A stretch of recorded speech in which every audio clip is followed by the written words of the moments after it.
Pemirsa, kita lanjutkan kembali dialog kita menuju ke Mas Arya Fernandes. Mas Arya, bagaimana Anda melihat Pak Prabowo yang ingin menciptakan zakon kabinet yang berisi orang-orang profesional, sedangkan di tengah itu semua kita tahu bahwa koalisi pendukung dari Pak Prabowo dan Gibran ini luar biasa besar gitu ya. Pasti kan harus ada jatah juga yang diberikan oleh koalisi Kim Plus ini. Seperti apa Anda melihatnya? Baik, saya kira postur kabinet mendatang itu akan sangat dipengaruhi oleh bagaimana kebutuhan-kebutuhan dari pemerintahan baru, yaitu Pak Prabowo dan Mas Gibran, terkait prioritas-prioritas kebijakan depan ya. Tentu proyeksi untuk membangun kabinet Zaken itu atau kabinet ahli itu tentu saya kira adalah usaha yang baik ya.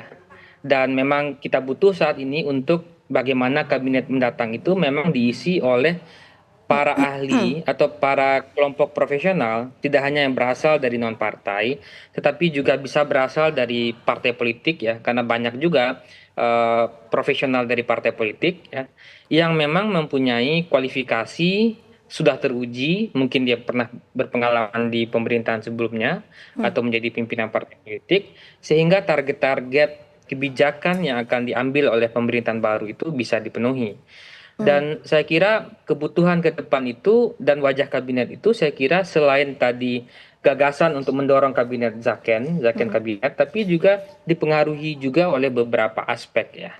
Aspek yang pertama yang akan mempengaruhi itu adalah soal ekspektasi publik ya.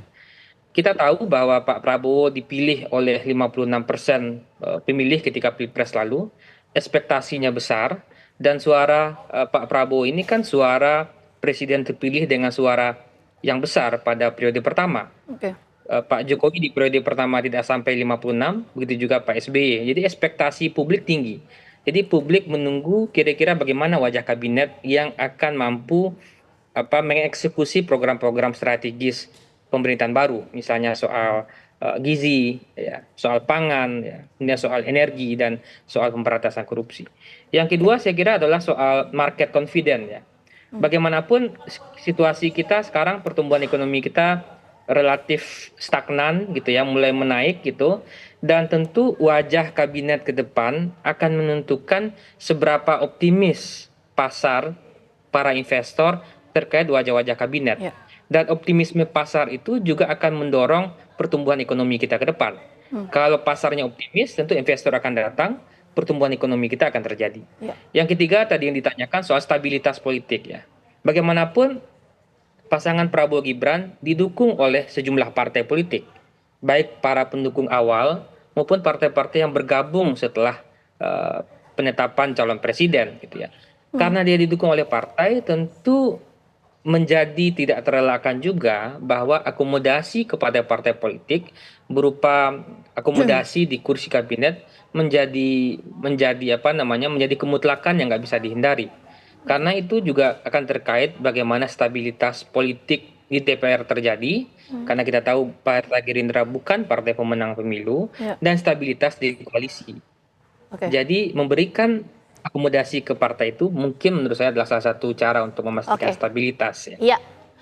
Ini kita menuju ke Bang Mada. Bang Mada, kalau tadi yang disampaikan oleh Mas Arya, Zaken kabinet ini akan diisi oleh kalangan profesional non partai dan juga dari partai politik.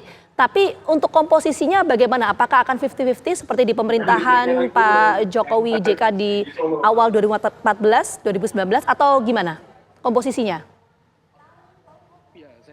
Kita kembali ke definisi zakon kabinet ya, yang kemudian akan dipakai oleh Pak Prabowo ya.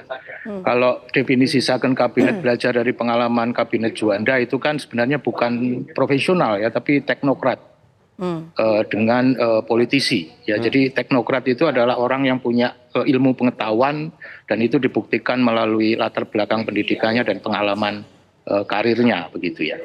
Nah, kita tidak tahu apakah akan ada redefinisi dari zakon kabinet dari Pak Prabowo ini, karena memang konteksnya berbeda. Kabinet itu kan selain tadi ada kebutuhan untuk merespon pasar ya, tapi kan juga ada kebutuhan ini menjadi semacam etalase lah bagi masyarakat Indonesia.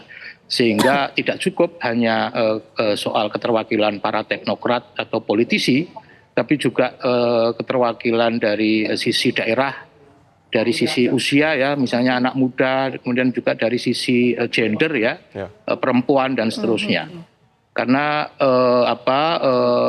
konteks Indonesia yang sangat plural sehingga kita tidak ingin ya etalase itu kemudian hanya didominasi oleh kelompok-kelompok tertentu. Nah ini tentu saja sangat akan ditentukan oleh leadershipnya Pak Prabowo ya dalam meramu berbagai hal seperti ini. Karena memang tadi kebutuhannya juga berbeda. Ada kebutuhan untuk segera quick win ya. Pak Prabowo pemerintahnya memberi istilah itu untuk segera perform dengan program-programnya, apalagi banyak sekali programnya yang ya bisa dikatakan sangat ambisius di tengah keterbatasan sumber daya kita yang ada, misalnya tadi makan siang gratis begitu. Tapi ada kebutuhan bahwa ini terkait dengan konteks korelasi antara sistem presidensial dengan sistem multipartai kita yang kemudian tidak sepenuhnya bisa Pak Prabowo ini longgar ya kemudian untuk mengisi semua menterinya dengan para teknokrat begitu ya, sehingga tetap harus ada kebutuhan untuk mengakomodir para partai pendukungnya. Nah kita berharap sih sebenarnya semuanya bisa ketemu di satu orang, tapi itu susah ya. Misalnya dia teknokrat, tapi juga perwakilan partai meskipun yang dominan teknokratnya, perempuan misalnya anak muda dan mungkin dari luar Jawa. Nah itu kan tidak mudah untuk menemukan seorang figur yang memiliki semua kualifikasi seperti itu. Baik, kita masih akan meneropong kabinet Prabowo Gibran ini seperti apa. Usai jeda kami akan kembali, tetaplah di Kabar Petang.